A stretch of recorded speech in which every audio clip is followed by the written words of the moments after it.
Hello everyone, चलिए नवंबर 24 का audit का पेपर सॉल्व कर लेते। क्यों भाई, जिसको भी करना है कर ले, मार्क्स अपने कैलकुलेट करना है कर ले। रात की नींद अगर तुम्हारी खराब हो रही है तो कैलकुलेट करके असेस कर लो कितने मार्क्स आएंगे, उसकी बेसिस पे आगे डिसाइड कर लो क्या करने का है। ऐसे ही एफआर का पेपर भी सॉल्व करेंगे, एमसीक्यू ऑलरेडी सॉल्व कर चुके हैं 7 नवंबर को जब एग्जाम हुई थी। उसको अगर तुम्हें चेक करना है तो वीडियो डिस्क्रिप्शन में मिल जाएगा लिंक, और सारे एमसीक्यू के आंसर्स प्लस ये सारे डिस्क्रिप्टिव जो इस वीडियो में डिस्कस कर रहे हैं उसके पूरे कंप्लीट आंसर्स टेलीग्राम चैनल पे जाके लूट लो। पर यहां पे हम डिस्कस करेंगे सारे सब्जेक्टिव क्वेश्चंस। उससे पहले एक बता दूं भैया, एफआर की एग्जाम ओरिएंटेड बैच शुरू कर रहे हैं अभी 20 तारीख से सुबह लाइव रहेगी, रिकॉर्डेड मिल जाएगी। जिस मोड में देखना है, iOS में देखना है, एप्पल में, एंड्रॉइड में, जहां देखना है देख सकते हो। स्वागत है आपका। 135 आवर्स में पूरा FR, all concepts with question selective done in the class. 100% video questions के सॉल्यूशन शेयर करेंगे। ये समरी है कि इस बार का पेपर पैटर्न क्या था। मुझे लगता है कि अपन शुरू करें उससे पहले अगर May 25 ही आगे आपका अटेम्प्ट है तो कैसा न्यू कोर्स में पेपर पैटर्न है इंस्टीट्यूट का वो बता देता हूं। इस पेपर से जो मुझे टेक अवेज मिले वो क्या थे। नंबर 1, चैप्टर 1 और 7 भयंकर इंपॉर्टेंट है बेटा। क्वालिटी कंट्रोल, SQC 1 220 और रिपोर्टिंग 100% करना। इसके अंदर कोई टॉपिक मत छोड़ना जरा भी। किसी भी टॉपिक से क्वेश्चन आ सकता है। इसके बाद जो नए चैप्टर इंस्टीट्यूट ने ऐड किए हैं 8 to 11 which is your 800 to 4000 series, digital audit 12 और ESG SDG 18, ये भी वो चैप्टर हैं जिनमें से क्वेश्चंस आ रहे हैं। इनफैक्ट इस बार 8 to 11 में हर चैप्टर में से एक क्वेश्चन आ गया। इसमें 8 to 11 तुमको लॉजिकली कवर करना है जैसे 1 और 7 करना है, क्योंकि इस पे सोचने वाले सवाल आते हैं। पढ़ के एकदम ऐसे नहीं है कि अरे कहाँ पढ़ा था कट कट लिख दो, ऐसा सोचना पड़ता है। अच्छा ऐसा केस है, यानी क्या है, ऑब्जेक्टिव टाइप, यानी टिक करने वाले नहीं बट सोचने वाले, लॉजिकल। बट 12 और 18 अपने आप में थ्योरी है। तो देखो 8 to 11 में आप क्या करना, आपको करना पूरा है, बट कुछ स्टैंडर्ड्स बहुत बड़े हैं। तो यहाँ पे फोकस क्या कर सकते हो आप, प्री कंडीशन, प्रोसीजर्स और रिपोर्टिंग। ज़्यादातर इससे रिलेटेड क्वेश्चन आते हैं। तो अगर आपको कुछ छोड़ना है ना तो ये 3 चीज़ें मत छोड़ना, जिसमें सबसे ज़्यादा क्वेश्चन प्री कंडीशन रिपोर्टिंग के पिछले 2 अटेम्प्ट में आए हैं। MTPs RTPs में भी उसका फोकस है, तो मुझे लगता है आगे के अटेम्प्ट में भी इसका ज़्यादा रह सकता है। तो सजेशन है 1 and 7 100%। 8 to 11 में पहले ये समझो कि ये जो स्टैंडर्ड्स बनाए ये क्यों बनाए, इसका पर्पस क्या है। जैसे इस बार रिव्यू वाला एक क्वेश्चन है जो मैं दिखाऊंगा आपको, बताऊंगा कि कैसे कंफ्यूज हो सकते थे आप उसमें SRE 2400 लिखूं या 2410। तो समझो क्यों बनाया है ये पहले, और फिर उसके बाद इन 3 चीजों पे फोकस करना, pre condition, procedure, reporting. Next 12 और 18 डिजिटल ऑडिट। 12 में बहुत बड़ा चैप्टर है दोस्तों, पर लकीली थ्योरी है तो इसमें ट्रिकी क्वेश्चंस आने की चांस कम है, जिसमें सोचना पड़े डायरेक्ट के साथ है। तो आप based on my past experience, मैं जब शेयर करूंगा ABC तो बता सकता हूं आपको कि भैया इनमें किन टॉपिक्स पे ज़्यादा फोकस, किस पे कम कर सकते हो। सेम विथ 18, पर 18 इतना बड़ा नहीं है तो आप उसको कंपैरेटिवली हैंडल कर सकते हो। दोनों में से एक एक क्वेश्चन आ रहा है। तो मतलब आप ये समझ लो कि चैप्टर 1 और 7 से ऑन एन एवरेज आप ले लीजिए 3 और 3 से 4 क्वेश्चन आ रहे हैं। इन 4 चैप्टर में इस बार तो 4 डिस्क्रिप्टिव क्वेश्चन आ गए, इस बार 4 डिस्क्रिप्टिव आ गए। इन दोनों में से एक एक आया, यानी आप देखो ये सब मिला जुला के आपके 10 क्वेश्चन हो गए। टोटल पेपर में आपके कितने क्वेश्चंस आते हैं, तो कुछ 18-19 क्वेश्चंस आते हैं से इंडिविजुअल जो आपकी चॉइस होती है, ऑल्टरनेट इनफैक्ट ऑप्शनल वाले मिला के। तो उसमें आप देख लीजिए इजीली मोर देन 50% है। बैंक ऑडिट मेरा पर्सनल रिकमेंडेशन है दोस्तों, इस चैप्टर को बहुत अच्छे से करना है, इसमें सारे प्रोविजंस अच्छे से करना है। इस पर तुमको MCQ भी मिलेंगे, डिस्क्रिप्टिव भी मिलेगा। ऐसा मैंने ABC में भी बोला था, ये भी बोला था। पिछली बार बैंक का डिस्क्रिप्टिव आया था, इस बार NBFC का आएगा, वैसा ही हुआ। पिछली बार इंटीग्रेटेड क्वेश्चन आया था MCQ का बैंक का, इस बार इंटीग्रेटेड नहीं आया, पर फिर भी MCQ में पूछा तो आना ही है। ये बहुत अच्छे से करना, छोड़ना ही मत इसको। पर इसमें आप जो प्योर थ्योरी चीज़ें याद करने की मुश्किल है वो सिलेक्टिव कर सकते हैं। जहाँ थ्योरी ज़्यादा हो ना वहाँ कीवर्ड बेस्ड पढ़ाई करी जाती है, और जो प्रोविजनल चीज़ें उसको लॉजिकली समझा जाता है। इसके अलावा बाकी के चैप्टर में मुझे जो ये पेपर में दिखा और पिछले पेपर में दिखा नवंबर 24 और May 24, उससे मैंने ये कंक्लूड किया है कि इसमें जो चीज़ें नहीं ऐड हुई है वो इंपॉर्टेंट है। जैसे एथिक्स में डिसिप्लिनरी प्रोसीडिंग पहले नहीं होती थी, अभी ऐड की है तो वो इंपॉर्टेंट है। ISBA कोड पे रिपीटेटिवली क्वेश्चन आ रहा है क्योंकि अब डिटेल में इंक्लूड किया है न्यू कोर्स में, पहले इतना डिटेल में नहीं था। नेक्स्ट डॉक्यूमेंटेशन पे बहुत क्वेश्चन पूछ रहे हैं, और ये मैंने आपको एबीसी एनालिसिस में भी बोला था कि क्लास में भी बोलता हूँ कि डॉक्यूमेंटेशन अब पढ़ के जाओ, क्योंकि इस पे क्वेश्चन आ रहे हैं। और इस बार भी 2 से 3 क्वेश्चन डॉक्यूमेंटेशन पर आए।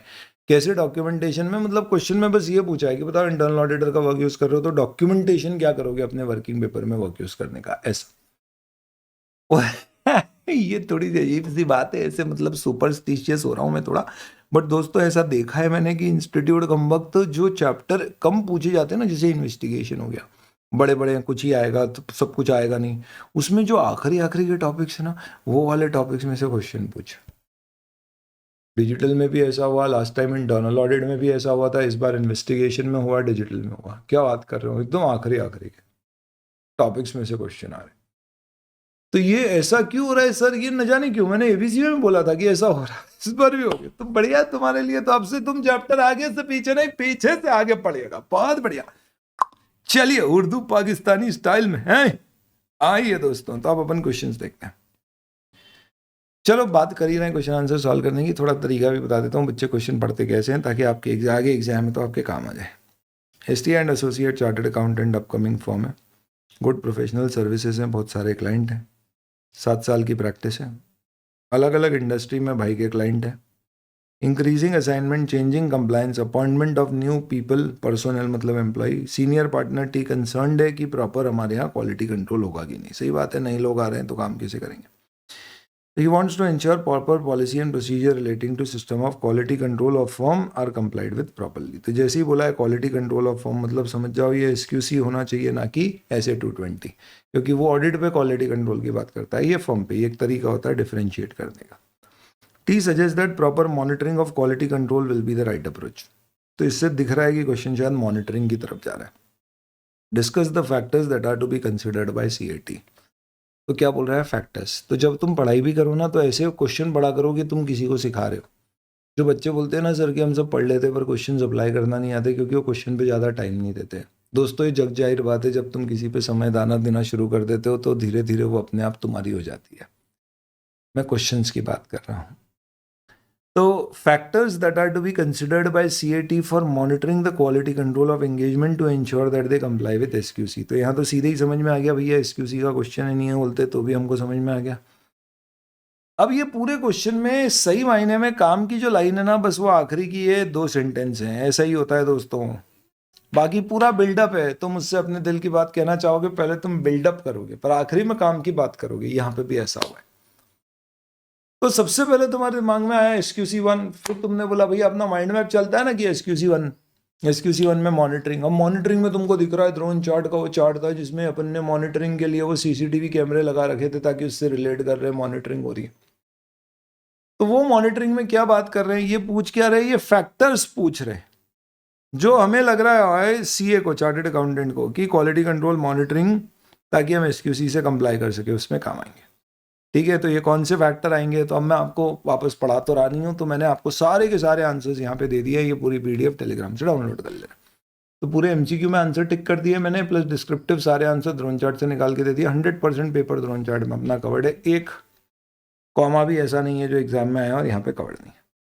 तो factors that affect monitoring of quality control engagement, और ये पॉइंट्स हमारे कितने होते हैं, तो पहला, क्या quality control system properly designed है, इफेक्टिवली इम्प्लीमेंटेड है, क्या नए developments professional standard, regulatory, legal requirement में क्वालिटी कंट्रोल पॉलिसीज में आ रहे हैं, मॉनिटरिंग प्रोसेस और रिस्पॉन्सिबिलिटी क्या हमने पार्टनर्स को लोकेट कर रखी है, कंप्लेन और एलिगेशन से कैसे हम डील करेंगे, कई कंप्लेन आती है तो रेमेडियल एक्शन ले रहे हैं, एक्शन कब लेना है, जब डेफिशिएंसी और नॉन कंप्लायंस हो आइडेंटिफाइड हो। मैंने पॉइंट एक बीच में 2 ज़्यादा कर दिया, जो भी है। अब ये मैं नहीं पढ़ा रहा, पर मैं आपको बस बता रहा हूँ कि ये इसका आंसर है, तो आप असेस कर लेना आपने क्या लिखा है, कितने मार्क्स आपको मिलना चाहिए। स्टेप मार्किंग होती है, ध्यान रखना। ये कारो का क्वेश्चन था, क्वेश्चन आप लोगों ने शायद देखा होगा। क्वेश्चन में घुमा फिरा के पूछा ये है कि आपने एक working capital cash credit facility ली है 4.5 करोड़ की, और एक LC non fund based facility है 2.5, टोटल 7 करोड़ का, which is again security of stock and book debt. कारो का क्लॉज 2 इन्वेंट्री का कहता है कि अगर आपकी वर्किंग कैपिटल की सैंक्शनड लिमिट 5 करोड़ से ज़्यादा है, वर्किंग कैपिटल की सैंक्शन लिमिट 5 करोड़ से ज्यादा है, सिक्योर्ड अगेंस्ट करंट एसेट, तो ये सिक्योर्ड अगेंस्ट करंट एसेट। हमें सैंक्शन लिमिट देखना है, एक्चुअल यूटिलाइजेशन नहीं, क्योंकि आगे दिया है कि एक्चुअल यूटिलाइजेशन 5 से कम है, और एलसीबी आती है क्योंकि नॉन फंड बेस्ड लिमिट भी शामिल होती है। तो इसके बेसिस पे क्वेश्चन में कहा गया है कि भैया क्योंकि 5 करोड़ वाली लिमिट आपके ऊपर लग रही है, तो इसका मतलब जो स्टॉक स्टेटमेंट आपने बैंक को सबमिट किए हैं, हमको देखना होगा कि उसके फिगर्स बुक्स के अनुसार हैं या नहीं है, और आपको मैनेजमेंट बोल रहा है देखने की ज़रूरत नहीं है, क्लॉज एप्लीकेबल नहीं है, तो हमें बताना पड़ेगा कि ये क्लॉज एप्लीकेबल है और हमें देखना पड़ेगा। तो ये कारों का आपको अगर आंसर है तो ये यहाँ पे इस तरह से उसका पैराग्राफ वर्किंग कैपिटल की लिमिट में ये शामिल होता है, ये सब दिया हुआ है, एक पेज में एक क्वेश्चन का आंसर है। बेस्ट टेक्सटाइल एक इन्वेस्टमेंट कर रहा है प्राइम टेक्सटाइल में बिजनेस को एक्सपैंड करने के लिए। उसने एक क्लॉज डाला है कि फाइनेंशियल स्टेटमेंट क्वार्टरली बेसिस पे रिव्यू करेगा, और इसके लिए क्वार्टरली रिव्यू हो रहा है। तो आपको प्रैक्टिशनर के पॉइंट ऑफ व्यू से प्री कंडीशंस बतानी to accept the review engagement. तो इसका मतलब क्या हो गया, रिव्यू एंगेजमेंट है। अब ये मैंने नहीं है, जिसका पेपर लिया मैंने उसने लिखा है रिव्यू 3000 सीरीज नहीं होती है, 2000 होती है। तो कुछ नहीं है, मैंने किसी के साथ कॉन्ट्रैक्ट किया, उसने बोला भैया क्वार्टरली बेसिस पे रिव्यू करके फाइनेंशियल स्टेटमेंट दिलवा देना। मैं क्या ऑडिटर हूँ क्या इस एंटिटी का? नहीं हूँ। तो अगर ऑडिटर नहीं कर रहा है रिव्यू तो उस केस में क्या लगेगा, 2400। तो मैंने आपको बताया था कि यूज केस ध्यान रखना। तो 2400 का यूज केस क्या, आप ऑडिटर नहीं हो रिव्यू कर रहे हो तो 2400 लगता है। ऑडिटर ही अगर इंटरिम रिव्यू करता है तो फिर उस केस में क्या लगेगा आपका, 2410। अब पूछा गया है क्वेश्चन में, ये तो समझ में आया स्टैंडर्ड क्या लग रहा है। प्रैक्टिशनर के व्यू पॉइंट से बताओ क्या प्री कंडीशन जरूरी। एक्सेप्ट करने से पहले हम क्या चेक करते हैं कि भैया नीड देखते हैं, रिपोर्टिंग फ्रेमवर्क जो वो यूज़ कर रहा है वो देखते हैं सही है या नहीं है, बताएंगे मैनेजमेंट तेरी जिम्मेदारी है, और वो हमें सारी क्या करेगा, वही ऑडिट प्रेमाइस वाली बात है। फिर अपने को डिस्कस करना पड़ता है कि ये किस तरह से क्या, अगर कोई इशू आएगा तो कैसे सॉल्व होएगा, ऐसे 210 में जो आती है प्री कंडीशंस उस तरह की। 4 मार्क का सिंपल क्वेश्चन है। PN Associates are appointed as statutory auditor of Iron Company Limited. Iron Man सुना था, Iron Company. Central government owed 65% of paid up share capital in the company. समझ में आ गया भैया, PSU है। Appointment letter gave little time. An engagement partner communicated with previous auditor but due to lack of time gave acceptance. He gave conditional acceptance on appointment commenced in the audit. Discuss with reference to Chartered Accountants Act and schedule whether NS complied with the same. तो C act clause 8 part 1 schedule 1 कहता है कि urgency हो तो conditional acceptance देना होती है। UV एक लार्ज मल्टीनेशनल कंपनी है, ग्लोबल आउटरीच है, बहुत वॉल्यूम है बिजनेस का, in house internal audit function है, मॉनिटर कर रहा है day to day operation. LK and associate chartered accountant have been engaged to conduct start audit for 23-24। क्योंकि कंपनी के बहुत लार्ज ऑपरेशन है, लिमिटेड टाइम है, एंगेजमेंट पार्टनर ने सोचा कि हम डायरेक्ट असिस्टेंस ले लें, किसका, इंटरनल ऑडिटर का, कुछ एरियाज के लिए। तो घुमा फिरा के इंटरनल ऑडिटर का डायरेक्ट असिस्टेंस ले रहे हैं। पर क्वेश्चन क्या है, अभी वो नहीं आया। L assigns documentation to audit assistant and says him to provide requisite documentation of working paper, and also tells him not to document working paper prepared by internal auditor who are directly assisted, as वो हमारे statutory auditor का part नहीं है। क्या उसकी approach सही है, और आपको गाइड करना है उन मैटर्स पे जो डॉक्यूमेंटेशन में शामिल होंगे। तो इस क्वेश्चन के 2 पार्ट है, 5 मार्क का क्वेश्चन है ना, तो आप समझो 1 से 2 मार्क किसका होगा कि क्या उसकी अप्रोच सही है क्या, कि भैया हम इंटरनल ऑडिटर जिसका डायरेक्ट असिस्टेंस ले रहे हो उसके वर्किंग पेपर अपने वर्किंग पेपर ही नहीं बनाना है, तो कैसी बात कर रहे हो भैया, वो हमारे एम्प्लॉय जैसे एक तरह से काम करवा रहे हैं अपन उससे। और दूसरा, डॉक्यूमेंटेशन में किन चीज़ों का हमें ख्याल रखना पड़ेगा, तो आप ये समझ लीजिए कि 3 से 4 मार्क इसके। और डॉक्यूमेंटेशन के आपके जो डायरेक्ट पॉइंट्स होते हैं किससे रिलेटेड स्पेसिफिकली ऐसे 610 में डिस्कस किए गए, तो वो लिखना है। एक्सटर्नल ऑडिटर, ये थ्रोन चार्ट का एक्सट्रैक्ट है, अगर इंटरनल ऑडिटर का डायरेक्ट असिस्टेंस ले रहा है तो डॉक्यूमेंटेशन में क्या शामिल करना है, ये सारे पॉइंट्स आपको लिखने होंगे। लिखे होंगे आपने, ये कह रहा हूँ मैं, इनमें से कुछ तो लिखे ही होंगे। तो उसकी कॉम्पिटेंस क्या है, कोई थ्रेट तो नहीं है, नेचर टाइमिंग किसने काम किया था, रिव्यू किसने किया, और उसके वर्किंग पेपर्स भी हमें क्या करना है, डॉक्यूमेंटेशन में शामिल करना पड़ता है। Next, TP limited is a medium sized company. Okay, छोटू कंपनी है, नहीं मॉडरेट है। Manufacturing retailing home appliances for consumer. Cyber security policy procedure framework डाल रखे। जल्दी जल्दी क्वेश्चन पढ़ रहा हूं आपके देखे हुए। Regular assessment of same is also carried by management. Company को cyber attack incident, email phishing scam मिला है। इससे लगा है कि हमें बहुत अच्छे इंटरनल कंट्रोल चाहिए। तो बताइए कि आप, कोई इधर उधर की बात हुई है पर काम की बात एक ही है कि वेंडर सेटअप और मॉडिफिकेशन से रिलेटेड आप क्या कंट्रोल्स रखोगे। तो भैया वेंडर सेटअप और मॉडिफिकेशन चाहिए। पीएसयू दिख रहा था बट ये निकला क्या, एथिक्स। ठीक है, वेंडर सेटअप और मॉडिफिकेशन के क्या कंट्रोल्स होंगे। तो डायरेक्ट क्वेश्चन है ये, वेंडर सेटअप मॉडिफिकेशन के कंट्रोल्स है कि साइबर रिस्क आपको दिख रहा है तो क्या करेंगे, एंट्रीज इन अप्रोप्रिएट है, ये सारी आपको लिखना है। ठीक है, ऑब्जेक्टिव अपना क्लियर है, आपको बस बता रहा हूं मैं कि किस में क्या आंसर आना चाहिए था, कैसे क्वेश्चन अपन पढ़ रहे हैं और कौन सा पार्ट उसमें आंसर लिखना था। Next, director discipline of Institute of Chartered Accountants of India has received matter for alleged misconduct of H proprietor under clause 4 part 1 second और clause 11 part 1 first schedule. H preferred appeal with appellate authority on 5 August. तो भैया 15 जून के against, sorry उसके against order pass हुआ था 15 जून को। उसने 5 अगस्त को अपील फाइल कर दी, 90 डेज के अंदर अंदर कर सकते हैं, कोई दिक्कत नहीं है। जिसमें पता पड़ा कि उसने कुछ रॉन्ग इंफॉर्मेशन दी है, जो बाद में प्रूव भी हो गया कि सीए ने गलत इंफॉर्मेशन दी। उसने माफी भी मांगी कि प्रभु मुझे माफ कर दो। इस सिनेरियो के बेसिस पे मैटर डायरेक्टर डिसिप्लिन जो इनिशियल अथॉरिटी होती है असेस करने की के पास गया है। अब आप बताइए, पहला, क्या वायलेशन हुआ है चार्टर्ड अकाउंटेंट्स के प्रोविजन और उसके शेड्यूल का। हाँ, तो नोइंगली फॉल्स इंफॉर्मेशन अगर आप देते हो तो उस केस में वो जाता है शेड्यूल 2 पार्ट 2 क्लॉज 3। तो 322। अब सेकेंड शेड्यूल है तो वो किसके पास जाएगा, बोर्ड ऑफ डिसिप्लिन या डिसिप्लिनरी कमिटी, डीसी के पास। तो कौन सी authority, DC. Maximum punishment 5 lakh, permanent cessation और रिप्रिमांड। अगर अपील फाइल की है तो क्या विद इन टाइम लिमिट की है, हाँ 90 डेज के अंदर अंदर करी है तो ठीक ही करा है, कोई दिक्कत नहीं। बस ये वाले क्वेश्चन में सबसे ज्यादा मार्क्स मिलते हैं। तो बस आपको इसमें क्या करना है, ये समझ लो इसका 2 मार्क होएगा, इसका 2 मार्क होएगा, इसका 1 मार्क, प्रोविजन प्लस एक एक्सप्लेनेशन कोड किया, प्रोविजन का 1 मार्क, एक्सप्लेनेशन का 1 मार्क हर पॉइंट में, ऐसे मार्किंग होती है। चलिए, एमके इलेक्ट्रॉनिक लिमिटेड एक लिस्टेड कंपनी है भाई, हेलो, और उसकी टोटल कितनी, 8 सब्सिडरीज हैं, स्प्रेड अक्रॉस वेरियस स्टेट। तो सब्सिडरी है तो ये ग्रुप ऑडिट होगा, ऐसे दिमाग चलता है। पर पढ़ते अपन, financial statement are audited by हमारे प्रिंसिपल ऑडिटर, ये relies over work of other auditor. तो ये 600 का लग रहा है, अदर ऑडिटर है तो, और हो सकता है कंसोलिडेटेड फाइनेंशियल स्टेटमेंट चैप्टर का भी हो।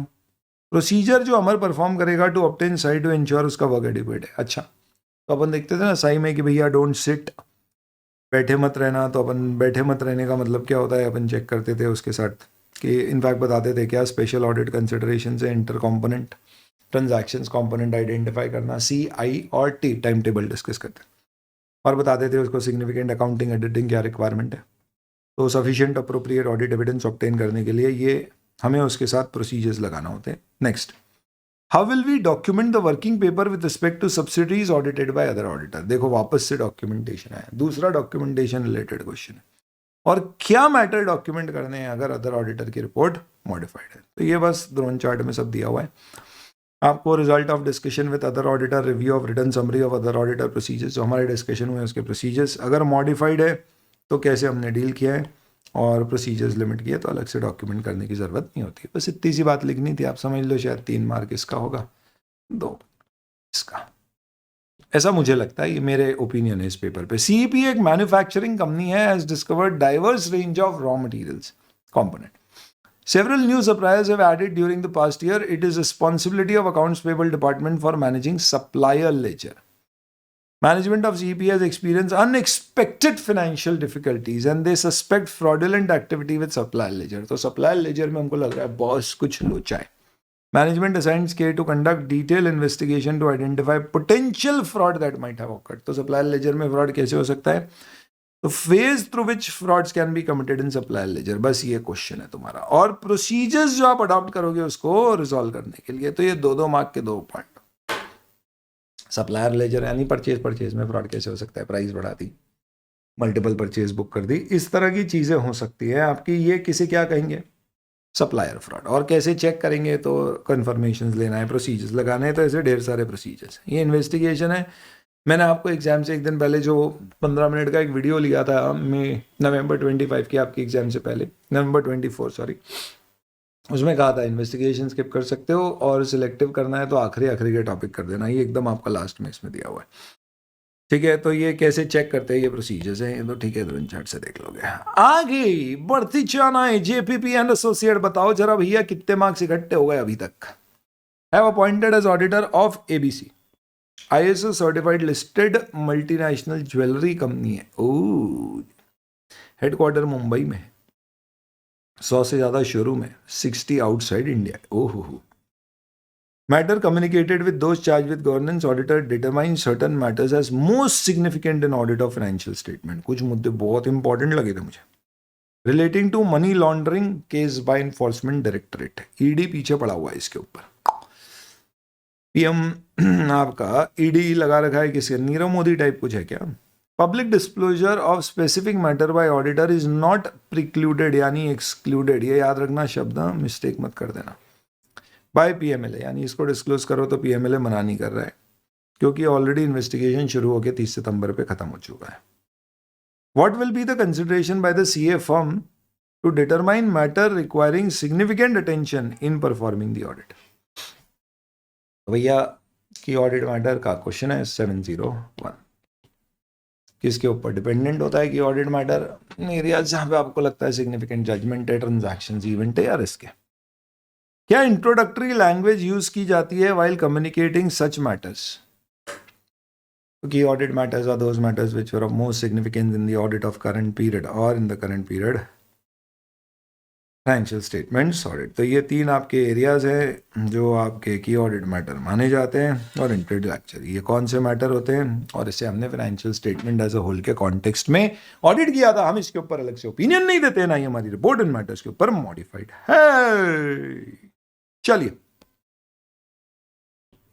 मॉडिफिकेशन वाला पॉइंट हालांकि वो एम्फेसिस ऑफ मैटर का, की ऑडिट मैटर में हम अलग से ओपिनियन नहीं दे रहे। चलिए, Rajni is appointed as statutory auditor 23-24 for complete financial statement. Company has assigned audit of property plant equipment to Rajni as a separate engagement for 23-24।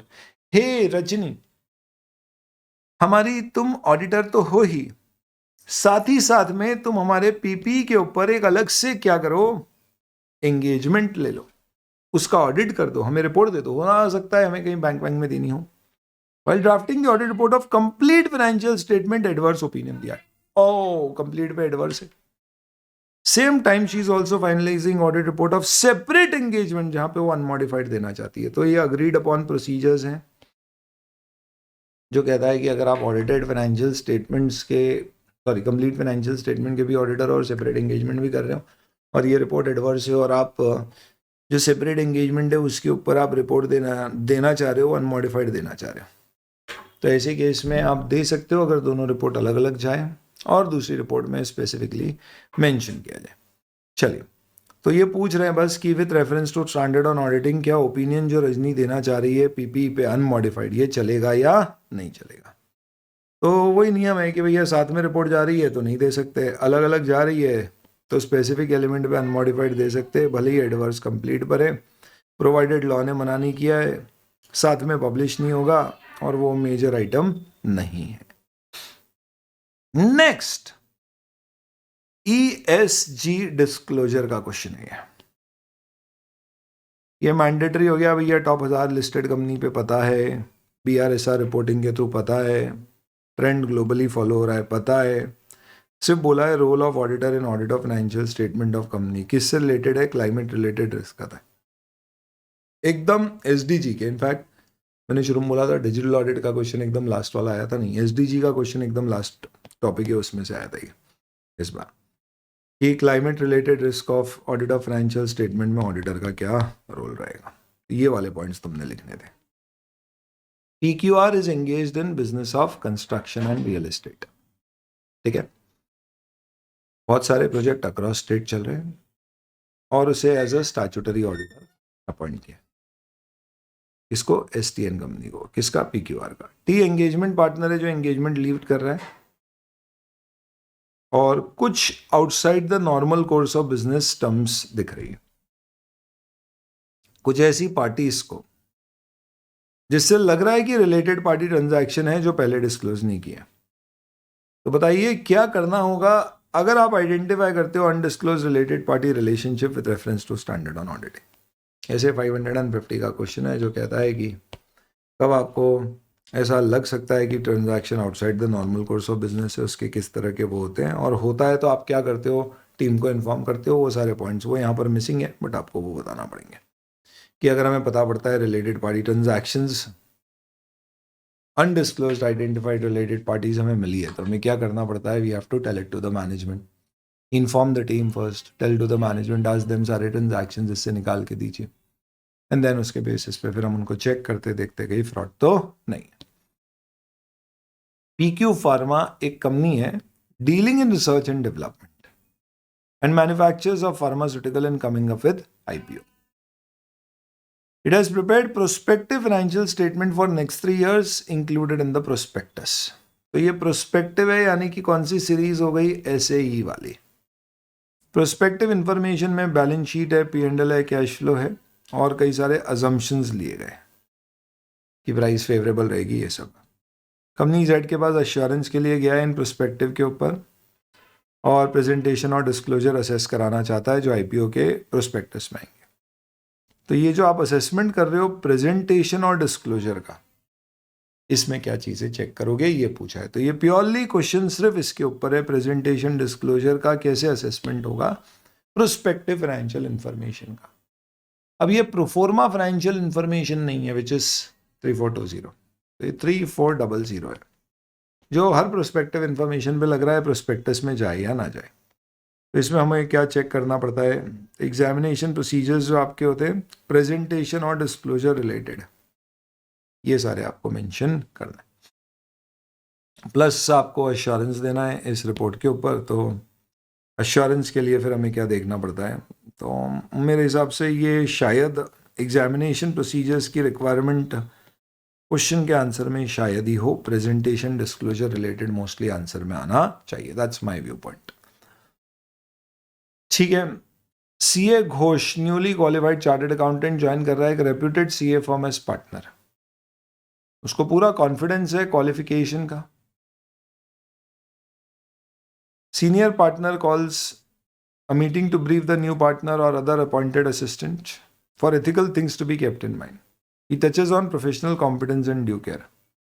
आपको मैटर बताना है जो रिवाइज कोड ऑफ एथिक्स के सेक्शन 113 में दिए गए हैं, जो प्रोफेशनल अकाउंटेंट को प्रोफेशनल कॉम्पिटेंस और ड्यू केयर रिलेटेड देखना चाहिए। तो जो अपन क्लास में डिस्कस करते हैं ना, ये आदमी कब कॉम्पिटेंट रहेगा, जब वो अपडेटेड है, वेल ट्रेंड है, सारे चेंजेस का उसको नॉलेज है, प्रोफेशनल स्टैंडर्ड्स के अनुसार काम करता है, तो वो सारे पॉइंट लिख देंगे। 6th आखिरी क्वेश्चन आ गया दोस्तों, M appointed statutory auditor of Fincorp. तो ये क्वेश्चन में बेसिकली बोला गया है कि आपकी एक NBFC है जो systemically important non deposit taking है। तो NDSI के प्रोविजंस के ऊपर क्वेश्चन है, इसके ऊपर डिपॉजिट टेकिंग NBFC जैसे ही लगते हैं। स्टैंडर्ड एसेट पे 0.40% लगता है, सब स्टैंडर्ड पे 10%।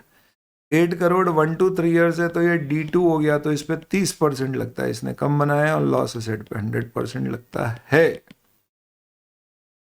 तो आपको अकॉर्डिंगली बताना है कि भैया इसका ओपिनियन है कि प्रोविजन सही नहीं है, तो हम बोलेंगे बिल्कुल सही है ये कि प्रोविजन सही नहीं है। बोलने में सही प्रोविजन कितना होगा और NPA के प्रोविजंस क्या है वो लिखना पड़ेंगे। आंसर दिया हुआ है, कंसेप्चुअल है, थियोरेटिकल नहीं है। ATP लार्ज मैन्युफैक्चरिंग कंपनी है, प्लान कर रही है इन्वेस्ट करने का RS में, बाद में शायद टेक ओवर भी कर ले कंपनी को। फाइनेंशियल स्टेटमेंट RS के देख रहे थे, तो हम अकाउंट रिसीवेबल और इन्वेंट्री के बारे में डिटेल स्टेटस चाहते हैं। तो आपके पास आए कि अग्रीड अपॉन प्रोसीजर लगा दो 2 एलिमेंट ऑफ फाइनेंशियल स्टेटमेंट्स पे। अच्छा मैंने आपको ये 4400 वहाँ पे करवा कर दिमाग में वो क्वेश्चन रह गया। 4400 नहीं है ये, एक्चुअल में 805 आएगा। Audit of specific item of financial statement, agreed upon procedure नहीं था, ऑडिट कर रहे थे हम। Anyways, submit a detailed report. You are responsible for drafting engagement letter.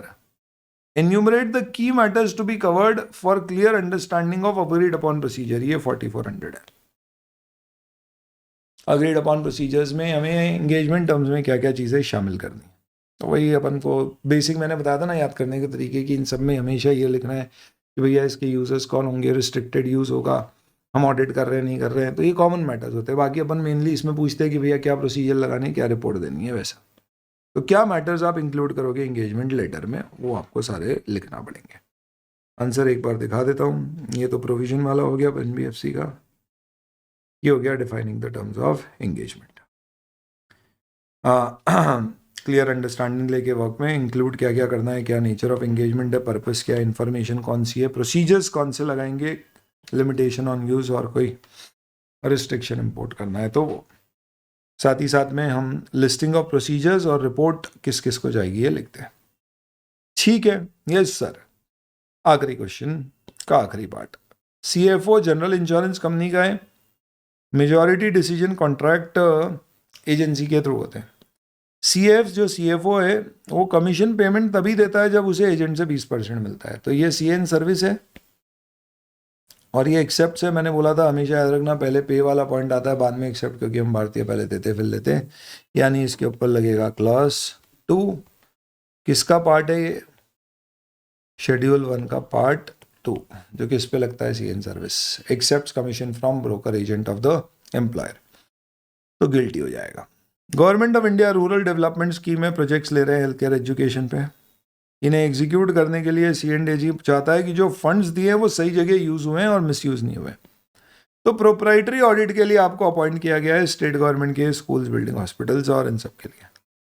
क्या फंक्शंस परफॉर्म करोगे, तो आपको पीएसयू आना ही था क्योंकि लास्ट टाइम नहीं आया था। तो जो नॉर्मली फंक्शंस परफॉर्म होते हैं, खर्चा इनफ्लक्चुअस तो नहीं है, मॉडर्न ऑटोकेशन डिमांड्स तो नहीं है, प्रोप्राइटरी नेचर में, प्रॉफिट्स क्रिएट नहीं कर रहा है, एक्सेसिव तो नहीं है, ये सारे पॉइंट्स लिखना है। ये आपका पूरा ऑडिट के पेपर का सोल्यूशन है। जिनको ज़रूरत है वो ये वीडियो देख रहे होंगे ना। आपके किसी प्रकार के कोई डाउट्स हैं किसी क्वेश्चन से रिलेटेड, कमेंट में शेयर कर दीजिए, मैं क्लैरिफाई कर दूँ, करने की कोशिश करूँगा। टेलीग्राम पे शेयर कर सकते हो, वहाँ क्लैरिफाई करने की कोशिश करूँगा। हो सकता है मैंने जो आंसर्स दिए उसमें कोई मतभेद हो, but I think with my experience that they should be ideally the answers. कुछ क्वेश्चन के आंसर्स में हो सकता है कुछ चीज़ें थोड़ी कम दी जाए आंसर में, या कुछ एक्स्ट्रा एक पॉइंट्स कुछ ऐड हो जाए, but otherwise this is basically what the answer is. सब कुछ अवेलेबल है आपके टेलीग्राम पे, वहाँ पे जाके आप एमसीक्यू के सारे क्वेश्चंस के सॉल्यूशंस टिके हुए, प्लस इस पर्टिकुलर डिस्क्रिप्टिव क्वेश्चन के पेपर के साथ इस तरह से सारे सॉल्यूशंस की फाइल डाउनलोड कर सकते हो। एफआर का अब इसके बाद शेयर करूंगा। Thank you.